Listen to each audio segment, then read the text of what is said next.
whether I'm training for a BQ or my next 5K. Not every run can be an all-out effort. In fact, most every training plan at this point says 80% or so of your training should be done at an easy pace. So when I'm ready to leave the track and trails behind, I hit central London and let my inner history nerd out.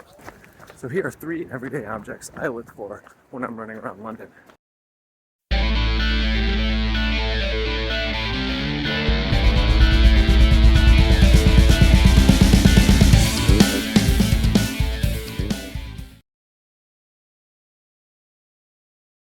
The idea of postboxes were thought of by Sir Rowland Hill, the same man behind the penny post who revolutionized mail by making it affordable.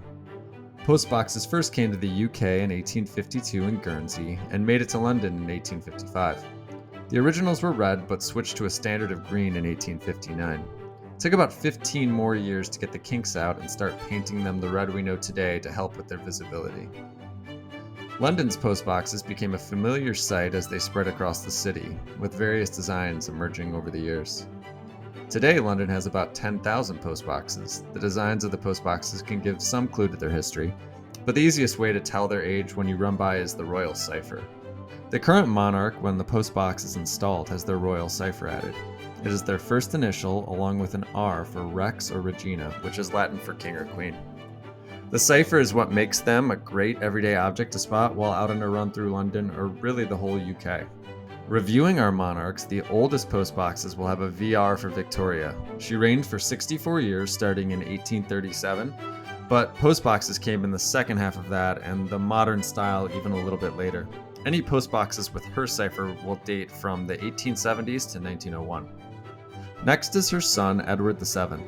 His have a fancy script ER, and those will date from between 1901 and 1910. Her grandson, George V, is next. His date from 1910 to 1936 and have a simple GR. Edward VIII is next and also the most rare. He was only king for 11 months in 1936 before abdicating the throne. His younger brother George VI picked up the crown and reigned from 1936 to 1952. His postboxes have a fancier GR. His daughter Elizabeth became queen in 1952 and reigned for 70 years, which sure helped keep this list short. Her postboxes are the most common at around 60% of the postboxes today. They have a simple ER2. Finally, Charles is the current king. I haven't seen one yet, but they are starting to pop up around the UK. I asked ChatGPT for a mnemonic device to help remembering these, and it came up with the questionably rememberable, very eager geese enjoy gathering extra corn. So do with that as you will. With that background, I came up with the idea of finding a postbox in some historical media and then finding the same postbox today. I scoured old remastered clips of London until I found 2 potential targets to investigate. I could tell from maps that there are still postboxes in these locations, so I laced up my shoes and headed out for my easy run. As I'm getting closer, I'm noticing that it appears to be gold. But it is an ER, so this one's actually only been here since sometime after 1952, so it's a replacement. They painted these gold in 2012 to honor the hometowns of anyone who has won gold for the UK in the 2012 games, and this one looks like it was for Joe Swinson MP, so this must be kind of a ceremonial gold for them. So definitely pretty location, but not an original to the video. So let's keep going to our second location. This next location is the cockpit steps, so not too far away. And here we are. A perfect match. But again, we got an ER, so this has been here since 52. It cannot be the original from the photo. It was at this point I started wondering if it's common to replace old postboxes, and this might be harder than I thought.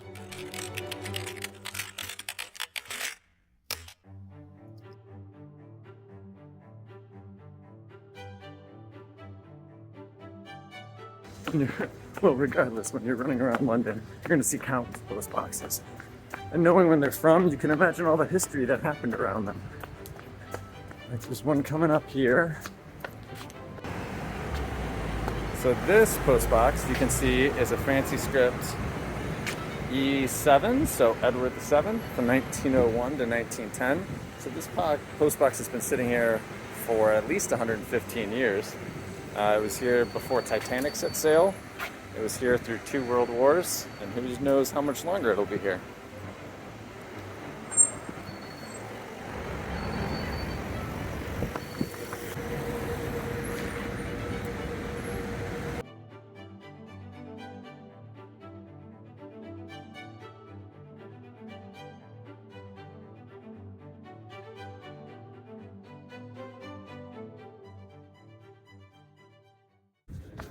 Well, keeping my run going, I'm now in Chelsea, or the Royal Borough of Kensington and Chelsea, if you want to be specific.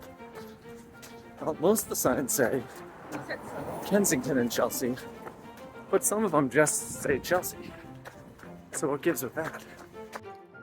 Before the establishment of formal boroughs, London was divided into parishes, wards, and manorial boundaries during medieval times. In 1889, the London County Council, LCC, was formed. In 1900, the Metropolitan Boroughs were officially created under the London Government Act of 1899. These new boroughs were primarily used as administrative units. They existed that way until the most significant change to London's borough system came with the London Government Act of 1963, which reorganized the city into 32 new London boroughs plus the City of London starting in 1965. This reorganization merged many smaller boroughs and districts into larger entities, and new borough signs began reflecting this modern, unified system. Jay Foreman actually made a great video about these changes that I'll link in the description of this video. The reorganization meant some places got new borough names, so out on your run, you can spot any signs that are pre-1965. My home borough of Fulham actually has an interesting borough naming history. In 1965, when we merged with Hammersmith, we took on the name of the larger Hammersmith. And it took a few years, but in 1979, the Fulham folks were able to lobby for their name to get added. So, when running around, as you can tell, any signs are pre-1965 if they say Fulham. They're 1965 to 1979 if they say Hammersmith. And they're post-1979 if they say both. So when you're running around London, check out your borough street signs. Some of them have names of places that haven't existed for 60 years. And every neighborhood has its own nuances.